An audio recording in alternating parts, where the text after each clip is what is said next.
আজি 4-10-2024 বৰ্ষৰ প্ৰাতঃ মুৰলী। ওম শান্তি। বাপ দাদা মধুবন। আজি বাবাই কৈছে, মৰমৰ সন্তানসকল, তোমালোকে যিমানে পিতাক স্নেহেৰে স্মৰণ কৰিবা সিমানেই আশীৰ্বাদ পাবা। পাপ খণ্ডন হৈ গৈ থাকিব। প্ৰশ্ন: পিতাই সন্তানসকলক কোনটো ধৰ্মত টিকি থকাৰ মত দিয়ে? উত্তৰ: পিতাই কয়, সন্তানসকল, তোমালোক নিজৰ বিচিত্ৰতাৰ ধৰ্মত টিকি থকা, চিত্ৰৰ ধৰ্মত নহয়। যেনেকৈ পিতা বিদেহী বিচিত্ৰ, তেনেকৈ সন্তানসকলো বিচিত্ৰ, আকৌ ইয়ালৈ চিত্ৰত অৰ্থাৎ শৰীৰত আহে। এতিয়া পিতাই সন্তানসকলক কয়, সন্তানসকল, বিচিত্ৰ হোৱা আৰু নিজৰ স্বধৰ্মত টিকা, দেহ অভিমানত নাহিবা। প্ৰশ্ন: ভগৱানো ড্ৰামা অনুসৰি কোনটো কথাৰ বাবে বান্ধ খাই আছে? উত্তৰ: ড্ৰামা অনুসৰি সন্তানসকলক পতিতৰ পৰা পাৱন কৰি তুলিবলৈ ভগৱান বান্ধ খাই আছে। তেওঁ পুৰুষোত্তম সংগম যুগত আহিবই লাগে। ওম শান্তি। পিতাই বহি আত্মিক সন্তানসকলক বুজায়, যেতিয়া ওম শান্তি বুলি কোৱা হয় তেতিয়া আত্মাৰ নিজৰ স্বধৰ্মৰ পৰিচয় দিয়া হয়। সেয়েহে পিতাও স্বতঃস্মৃতিলৈ আহে, কিয়নো প্ৰত্যেক মনুষ্যই ভগৱানকেই স্মৰণ কৰে। কেৱল ভগৱানৰ পূৰা পৰিচয় নাই। ভগৱানে নিজৰ আৰু আত্মাৰ পৰিচয় দিবলৈকে আহে। পতিত পাৱন বুলি ভগৱানকেই কোৱা হয়। পতিতৰ পৰা পাৱন কৰি তুলিবলৈ ভগৱানো ড্ৰামা অনুসৰি বান্ধ খাই আছে। তেওঁ পুৰুষোত্তম সংগম যুগত আহিব লাগে। সংগম যুগৰ বুজনিও দিয়ে। পুৰণি সৃষ্টি আৰু নতুন সৃষ্টিৰ মাজৰ সময়খিনিতে পিতা আহে। পুৰণি সৃষ্টিক মৃত্যুলোক, নতুন সৃষ্টিক অমৰলোক বুলি কোৱা হয়। এয়াও তোমালোকে বুজিছা। মৃত্যুলোকত আয়ুস কম হয়, অকাল মৃত্যু হৈ থাকে। সেয়া আকৌ হৈছে অমৰলোক, য'ত অকাল মৃত্যু নহয়, কিয়নো পবিত্ৰ হয়। অপবিত্ৰৰ দ্বাৰা ব্যভিচাৰী হয় আৰু আয়ুসো কম হয়, বলো কম হৈ যায়। সত্য যুগত পবিত্ৰ হোৱা বাবে অব্যভিচাৰী হয়, বলো বেছি থাকে। বল অবিহনে ৰাজ্য কেনেকৈ প্ৰাপ্ত কৰিলে? নিশ্চয় তেওঁলোকে পিতাৰ পৰা আশীৰ্বাদ লৈছে। পিতা হৈছে সৰ্বশক্তিমান। আশীৰ্বাদ কেনেকৈ লৈছে? পিতাই কয়, মোক স্মৰণ কৰা। গতিকে যিসকলে বেছি স্মৰণ কৰিছে তেওঁলোকেহে আশীৰ্বাদ লৈছে। আশীৰ্বাদ কোনো খুজি লোৱা বস্তু নহয়, এয়াটো হৈছে পৰিশ্ৰম কৰিবলগীয়া বস্তু। যিমান বেছি স্মৰণ কৰিবা সিমান বেছি আশীৰ্বাদ পাবা, অৰ্থাৎ উচ্চ পদ পাবা। স্মৰণেই যদি নকৰা তেন্তে আশীৰ্বাদো নাপাবা। লৌকিক পিতাই সন্তানসকলক কেতিয়াও এনেকৈ নকয় যে মোক স্মৰণ কৰা। তেওঁলোকে সৰুকালৰ পৰা নিজে নিজে মাম্মা বাবা বুলি কৈ থাকে। কৰ্মেন্দ্ৰিয় অপৰিণত হৈ থাকে। ডাঙৰ সন্তানসকলে কেতিয়াও এনেকৈ বাবা বাবা, মাম্মা মাম্মা বুলি নকয়। তেওঁলোকৰ বুদ্ধিত থাকে, এয়া আমাৰ মাতা পিতা, যাৰ পৰা এই উত্তৰাধিকাৰ পোৱা যায়। কোৱা অথবা স্মৰণ কৰাৰ কথা নাথাকে। ইয়াততো পিতাই কয়, মোক আৰু উত্তৰাধিকাৰক স্মৰণ কৰা। সদৰ সম্বন্ধ এৰি এতিয়া বেসদৰ সম্বন্ধ স্মৃতিত ৰাখিব লাগে। সকলো মনুষ্যই বিচাৰে আমাৰ গতি হওক। গতি বুলি কোৱা হয় মুক্তিধামক। তাৰ পৰা পুনৰ সুখধামলৈ অহাটোকেই সদগতি বুলি কোৱা হয়। যিয়ে প্ৰথমে আহিব তেওঁ নিশ্চয় সুখেই পাব। পিতা সুখৰ বাবেই আহে। নিশ্চয় কিবা কঠিন হয়, সেইবাবে ইয়াক উচ্চ পঢ়া বুলি কোৱা হয়। যিমান উচ্চ পঢ়া সিমান কঠিনো হ'ব। সকলোৱেতো উত্তীৰ্ণ হ'ব নোৱাৰে।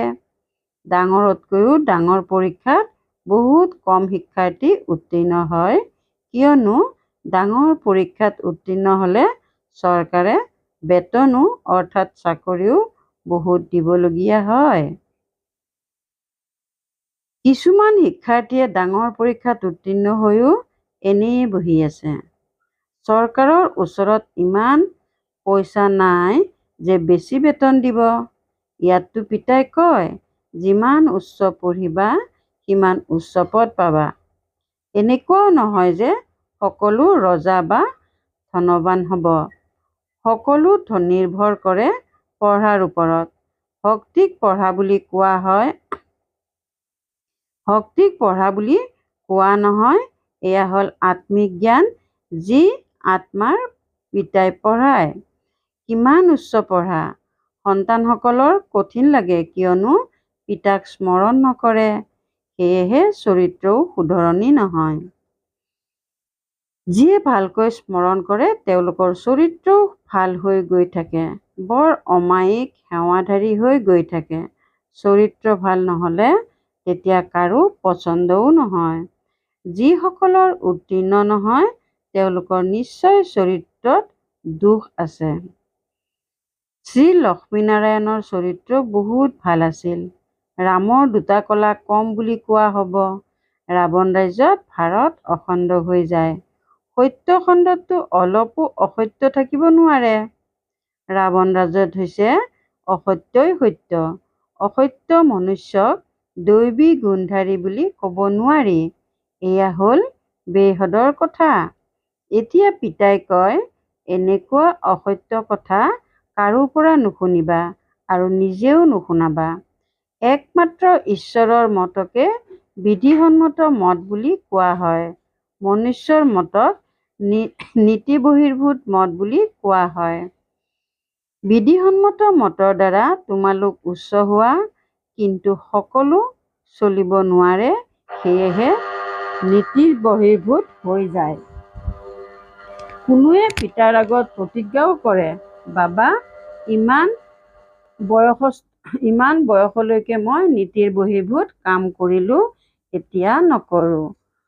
সকলোতকৈ নীতিৰ বহিৰ্ভূত কাম হ'ল বিকাৰৰ ভূত। দেহ অভিমানৰ ভূতটো সকলোৰে আছে। মায়াবী পুৰুষৰ দেহ অভিমানেই থাকে। পিতাতো হয়েই বিদেশী, বিচিত্ৰ, সেয়েহে সন্তানসকলো বিচিত্ৰ হয়। এয়া বুজিবলগীয়া কথা।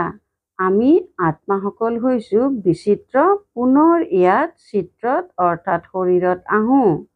এতিয়া পিতাই পুনৰ কয়, বিচিত্ৰ হোৱা, নিজৰ স্বধৰ্মত টিকি থাকা, চিত্ৰৰ ধৰ্মত নিটিকিবা, বিচিত্ৰতাৰ ধৰ্মত টিকা, দেহ অভিমানত নাহিবা। পিতাই কিমান বুজায়। ইয়াৰ বাবে স্মৃতিত থকাৰ অতি প্ৰয়োজন।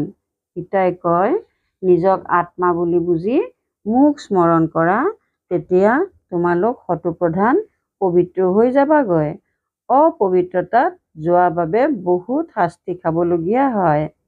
পিতাৰ হোৱাৰ পাছত যদি কিবা ভুল হয় তেন্তে তাৰ বাবে গায়ন আছে। সদ্গুৰুৰ নিন্দুকে উচ্চ পদ পাব নোৱাৰে। যদি তোমালোকে মোৰ মতত চলি পবিত্ৰ নোহোৱা তেন্তে 100 গুণ দণ্ড ভোগ কৰিব লাগিব। বিবেকে চলাব লাগে। যদি আমি স্মৰণ কৰিব নোৱাৰোঁ তেন্তে ইমান উচ্চ পদো পাব নোৱাৰিম। পুৰুষাৰ্থৰ কাৰণে সময়ো দিয়ে। তোমালোকক কয়, প্ৰমাণ কি? তোমালোকে কোৱা, যিটো শৰীৰত আহে সেই প্ৰজাপিতা ব্ৰহ্মাটো মনুষ্য হয় নহয়? মনুষ্যৰ শৰীৰৰ নাম ৰাখে। শিৱ বাবাতো মনুষ্যও নহয়, দেৱতাও নহয়। তেওঁক সৰ্বোত্তম আত্মা বুলি কোৱা হয়। তেওঁতো পতিত অথবা পাৱন নহয়। তেওঁ বুজায়, মোক স্মৰণ কৰিলে তোমালোকৰ পাপ খণ্ডন হ'ব। পিতায়ে বহি বুজায়, তোমালোকে শতপ্ৰধান আছিলা, এতিয়া তমোপ্ৰধান হৈছা। পুনৰ শতপ্ৰধান হ'বলৈ মোক স্মৰণ কৰা। এই দেৱতাসকলৰ অৰ্হতা চোৱা কেনেকুৱা আৰু তেওঁলোকৰ পৰা দয়া ভিক্ষা কৰোঁতাসকলকো চোৱা, আচৰিত লাগে। আমি কি আছিলোঁ? পুনৰ 84 জন্মত কিমান স্খলিত হৈ একেবাৰে অধঃপতিত হৈ গ'লো। পিতাই কয়, মৰমৰ সন্তানসকল, তোমালোক দৈবী কুলৰ আছিলা, এতিয়া নিজৰ আচৰণ চোৱা। এয়া দেৱী দেৱতা হ'ব পাৰিমনে? এনেকুৱা নহয় যে সকলো লক্ষ্মীনাৰায়ণ হ'বগৈ। তেনেহ'লেতো গোটেইখন ফুলৰ বাগিচা হৈ যাব।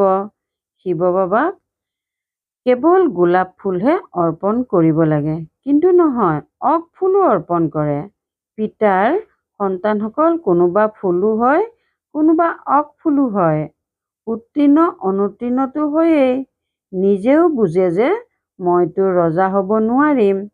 নিজৰ সমানকৈ গঢ়ি নুতুলে। ধনৱান কেনেকৈ কোন হ'ব সেয়াতো পিতাই জানে। আগলৈ তোমালোক সন্তানসকলেও বুজিবা যে অমুক পিতাৰ কেনেকুৱা সহায়কাৰী হয়। কল্পই যিয়ে যি কৰিছে সেয়াই কৰিব। এই ক্ষেত্ৰত হীনডেঢ়ি হ'ব নোৱাৰে। পিতাই সাৰ কথাবোৰতো কৈয়েই থাকে। এনেকৈ পিতাক স্মৰণ কৰিব লাগে আৰু স্থানান্তৰো কৰিব লাগে। ভক্তি মাৰ্গত তোমালোকে ঈশ্বৰৰ অৰ্থে কৰা, কিন্তু ঈশ্বৰক নাজানেই। ইমানেই বুজা যে উচ্চতকৈ উচ্চ হৈছে ভগৱান। এনেকুৱা নহয় যে উচ্চতকৈ উচ্চ নাম ৰূপধাৰী হয়। তেওঁ হয়েই নিৰাকাৰ। পাছত উচ্চতকৈ উচ্চ সাকাৰ ইয়াতেই হয়। ব্ৰহ্মা বিষ্ণু শংকৰক দেৱতা বুলি কোৱা হয়। ব্ৰহ্মা দেৱতাই নমঃ, বিষ্ণু দেৱতাই নমঃ, তাৰ পাছত কয় শিৱ পৰমাত্মাই নমঃ। তেন্তে পৰমাত্মা ডাঙৰ নহ'ল জানো? ব্ৰহ্মা বিষ্ণু শংকৰক পৰমাত্মা বুলি কোৱা নহয়। মুখেৰে কয়ো শিৱ পৰমাত্মাই নমঃ। তেন্তে নিশ্চয় পৰমাত্মা এজন হ'ল নহয়। দেৱতাসকলক নমন কৰে।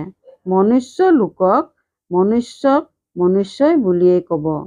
মনুষ্যক পৰমাত্মাই নমঃ বুলি কোৱা এয়াতো একেবাৰে অজ্ঞানতা। সকলোৰে বুদ্ধিত এইটো আছে যে ঈশ্বৰ সৰ্বব্যাপী। এতিয়া তোমালোক সন্তানসকলে বুজি পোৱা যে ভগৱানটো এজনেই, তেওঁকেই পতিত পাৱন বুলি কোৱা হয়। সকলোকে পাৱন কৰি তোলোতা ভগৱানৰেই কাম। জগতৰ গুৰু কোনো মনুষ্য হ'ব নোৱাৰে। গুৰু পাৱন নহয় জানো? ইয়াততো সকলোৰে বিকাৰৰ দ্বাৰা জন্ম হয়। জ্ঞানক অমৃত বুলি কোৱা হয়, ভক্তিক অমৃত বুলি কোৱা নহয়। ভক্তি মাৰ্গত ভক্তিয়েই চলে। সকলো মনুষ্যই ভক্তি কৰি আছে। জ্ঞানৰ সাগৰ জগতৰ গুৰু বুলি এজনকেই কোৱা হয়। এতিয়া তোমালোকে জানা পিতা আহি কি কৰে। তত্ত্ববিলাককো পবিত্ৰ কৰি তোলে। ড্ৰামাত তেওঁৰ ভূমিকা আছে। পিতা নিমিত্ত হয়, সকলোৰে সদ্গতিদাতা হয়। এতিয়া এয়া কেনেকৈ বুজোৱা হ'ব? আহেতো বহুতেই। উদ্ঘাটন কৰিবলৈ আহিলে তেতিয়া তাৰ বাৰ্তা দিয়া হয় যে সমাগত বিনাশৰ আগতেই বেহদৰ পিতাক জানি তেওঁৰ পৰা উত্তৰাধিকাৰ লওক। এওঁ হ'ল আত্মিক পিতা। যি মনুষ্য মাত্ৰ আছে সকলোৱে পিতা বুলি কয়। ৰচয়িতা হয়, সেয়েহে নিশ্চয় ৰচনাই উত্তৰাধিকাৰ পাব। বেহদৰ পিতাক কোনেও নাজানে।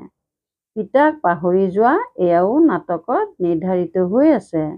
বেহদৰ পিতা উচ্চতকৈ উচ্চ হয়, তেওঁ কোনো সদৰ উত্তৰাধিকাৰটো নিদিয়ে, নহয় জানো? লৌকিক পিতা থকাৰ পাছতো বেহদৰ পিতাক সকলোৱেই স্মৰণ কৰে। সত্যযুগত তেওঁক কোনেও স্মৰণ নকৰে, কিয়নো বেহদ সুখৰ উত্তৰাধিকাৰ লাভ কৰে। এতিয়া তোমালোকে পিতাক স্মৰণ কৰা। আত্মাইহে স্মৰণ কৰে। পাছত আত্মাসকলে নিজক আৰু নিজৰ পিতাক ড্ৰামাক পাহৰি যায়। মায়াৰ ছায়া পৰি যায়। সতোপ্ৰধান বুদ্ধি পুনৰ তমোপ্ৰধান নিশ্চয় হ'ব। স্মৃতিলৈ আহে নতুন সৃষ্টিত দেৱী দেৱতাসকল সতোপ্ৰধান আছিল। এয়া কোনেও নাজানে। সৃষ্টিখনেই সতোপ্ৰধান সোণালী যুগ হৈ যায়। ইয়াকেই কোৱা হয় নতুন সৃষ্টি। এয়া হ'ল লৌহযুগী সৃষ্টি। এই সকলো কথা পিতাহে আহি সন্তানসকলক বুজায়। কল্পই তোমালোকে যি উত্তৰাধিকাৰ লোৱা পুৰুষাৰ্থ অনুসৰি সেয়াই পাবা। তোমালোকেও এতিয়া জানিছা আমি এয়া আছিলো, আকৌ এনেকৈ তললৈ আহি গলো। পিতাইহে কয় যে এনেকুৱা হ'ব। কোনেও নকয়। বহুত চেষ্টা কৰোঁ, কিন্তু স্মৃতি টিকি নাথাকে। এই ক্ষেত্ৰত পিতা অথবা শিক্ষকে কি কৰিব? কোনোবাই নপঢ়িলে তেতিয়া শিক্ষকে কি কৰিব? শিক্ষকে আশীৰ্বাদ দিলে তেতিয়া সকলো উত্তীৰ্ণ হৈ যাব। পঢ়াৰ পাৰ্থক্যটো বহুত থাকে। এয়া হ'ল একেবাৰেই নতুন পঢ়া। ইয়াত তোমালোকৰ ওচৰলৈ সাধাৰণতে গৰীব দুখীসকল আহিব, ধনবান নাহিব। দুখী হয় তেতিয়াহে আহে। ধনবানে ভাবে আমিতো স্বৰ্গত বহি আছো। ভাগ্যত নাই, যাৰ ভাগ্যত আছে তেওঁলোকৰ তৎক্ষণাত নিশ্চয় জন্মি যায়। নিশ্চয়ৰ পৰা সংশয় হ'বলৈ দেৰি নালাগে। মায়াই তৎক্ষণাত পাহৰাই দিয়ে। সময়টো লাগেই নহয়। এই ক্ষেত্ৰত বিভ্ৰান্ত হোৱাৰ দৰকাৰ নাই। নিজৰ ওপৰত দয়া কৰিব লাগে। শ্ৰীমতটো পাই থকা যায়। কিমান সহজ। পিতাই কয়, কেৱল নিজক আত্মা বুলি বুজি মোক স্মৰণ কৰা। তোমালোকে জানা যে এইখন হয়েই মৃত্যু লোক, সেইখন হ'ল অমৰ লোক। তাত অকাল মৃত্যু নহয়। শ্ৰেণীত বিদ্যাৰ্থীসকল ক্ৰমানুসৰি নবহে জানো? এইখনো হৈছে স্কুল। ব্ৰাহ্মণীক সোধা হয়, তোমাৰ ওচৰত ক্ৰমানুসৰি বুদ্ধিমান সন্তান কোন? যিসকলে ভালকৈ পঢ়ে তেওঁলোক সোঁফালে বহা উচিত। সোঁহাতৰ মহত্ব আছে নহয়। পূজা আদিও সোঁহাতেৰেই কৰা হয়। সন্তানসকলে খেয়াল কৰি থাকিব লাগে, সত্য যুগত কি হ'ব? সত্য যুগ স্মৃতিত আহিলে তেতিয়া সত্য বাবাই স্মৃতিলৈ আহিব। বাবাই আমাক সত্য যুগৰ মালিক কৰি তোলে। তাত এইটো নাজানে যে আমি এই বাদশ্বাহী কেনেকৈ পালোঁ। সেইবাবে বাবাই কয়, এই লক্ষ্মীনাৰায়ণৰো এই জ্ঞান নাই। পিতাই প্ৰতিটো কথা ভালদৰে বুজাই থাকে যে যিয়ে কল্পপূৰ্বে বুজিছিল তেওঁলোকেই নিশ্চয় বুজিব। তথাপিও পুৰুষাৰ্থ কৰিবলগীয়া হয়। পিতা পঢ়াবলৈ আহে। এয়া হৈছে পঢ়া। ইয়াৰ বাবে বোধ শক্তিৰ প্ৰয়োজন। ভাল বাৰু। অতি মৰমৰ কল্পৰ পাছত পুনৰাই মিলিত হোৱা সন্তানসকলৰ প্ৰতি মাতা পিতা বাপ দাদাৰ স্নেহপূৰ্ণ স্মৰণ আৰু সুপ্ৰভাত। আত্মিক পিতাৰ আত্মিক সন্তানসকলক নমস্কাৰ। ধাৰণাৰ বাবে মুখ্য সাৰ ১ নম্বৰ। এই আত্মিক পঢ়া বহুত উচ্চ আৰু কঠিন। ইয়াত উত্তীৰ্ণ হ'বলৈ পিতাৰ স্মৃতিৰ দ্বাৰা আশীৰ্বাদ ল'ব লাগে। নিজৰ চৰিত্ৰ শুধৰাব লাগে। এতিয়া ২ নম্বৰ। এতিয়া কোনো নীতি বহিৰ্ভূত কাম কৰিব নালাগে। বিচিত্ৰ হৈ নিজৰ স্বধৰ্মত টিকিব লাগে আৰু বিচিত্ৰ পিতাৰ বিধিসন্মত মতত চলিব লাগে। বৰদান। পিতাৰ সান্নিধ্যৰ দ্বাৰা পবিত্ৰতা ৰূপী স্বধৰ্ম সহজে পালন কৰোঁতা মাষ্টাৰ সৰ্বশক্তিমান হোৱা। পিতাৰ সান্নিধ্যৰ দ্বাৰা পবিত্ৰতা ৰূপী স্বধৰ্ম সহজে পালন কৰোঁতা মাষ্টাৰ সৰ্বশক্তিমান হোৱা। আত্মাৰ স্বধৰ্ম হৈছে পবিত্ৰতা, অপবিত্ৰতা হৈছে পৰধৰ্ম। যেতিয়া স্বধৰ্ম নিশ্চয়তা জন্মি যায় তেতিয়া পৰধৰ্মই অস্থিৰ কৰিব নোৱাৰে। পিতা যি হয় যেনেকুৱা হয়, যদি তেওঁক যথাৰ্থ ৰূপত জানি লয়, লগত ৰখা, তেতিয়া পবিত্ৰতা ৰূপী স্বধৰ্ম ধাৰণ কৰা বহুত সহজ হয়। কিয়নো সংগী হৈছে সৰ্বশক্তিমান। সৰ্বশক্তিমানৰ সন্তান মাষ্টাৰ সৰ্বশক্তিমান আগত পবিত্ৰতা আহিব নোৱাৰে। সৰ্বশক্তিমানৰ সন্তান মাষ্টাৰ সৰ্বশক্তিমানৰ আগত অপবিত্ৰতা আহিব নোৱাৰে। যদি সংকল্পটো মায়া আহে তেন্তে নিশ্চয় কোনোবাৰ দ্বাৰা খোলা আছে, কোনোবা দ্বাৰ খোলা আছে, অৰ্থাৎ নিশ্চয়তাত অভাৱ আছে। শ্লোগান। ত্ৰিকালদৰ্শীয়ে কোনো কথা এক কালৰ দৃষ্টিয়ে নাচায়, প্ৰতিটো কথাত কল্যাণ আছে বুলি বুজে। ত্ৰিকালদৰ্শীয়ে কোনো কথা এক কালৰ দৃষ্টিৰে নাচায়, প্ৰতিটো কথাত কল্যাণ আছে বুলি বুজে। ওম শান্তি। পুৰণা সংস্কাৰ পৰিৱৰ্তন কৰি সংস্কাৰ মিলনৰ ৰাস কৰিবলৈ আজিৰ অব্যক্ত সংকেত। তোমালোক সকলো সন্তানৰ এই ব্ৰাহ্মণ জীৱন হৈছে জীৱন্তে মৃত জন্ম। জীৱন্তে মৰা অৰ্থাৎ নিজৰ দেহৰ পৰা, মিত্ৰ সম্বন্ধীয়ৰ পৰা, পুৰণা জগতৰ পৰা মৰি যোৱা। যেনেকৈ কোনোবা মৰিলে তেতিয়া আগৰ সংস্কাৰ শেষ হৈ যায়, তেনেকৈ ইয়াতো আগৰ পুৰণা সংস্কাৰ এনেকুৱা লাগিব লাগে যেন আনৰহে আছিল, মোৰ নাছিল। যেনেকৈ ব্ৰাহ্মণে লেতেৰা বস্তু স্পৰ্শ নকৰে, তেনেকৈ নিজক পুৰণা সংস্কাৰৰ পৰা ৰক্ষা কৰিব লাগে, স্পৰ্শ কৰিব নালাগে। ওম শান্তি।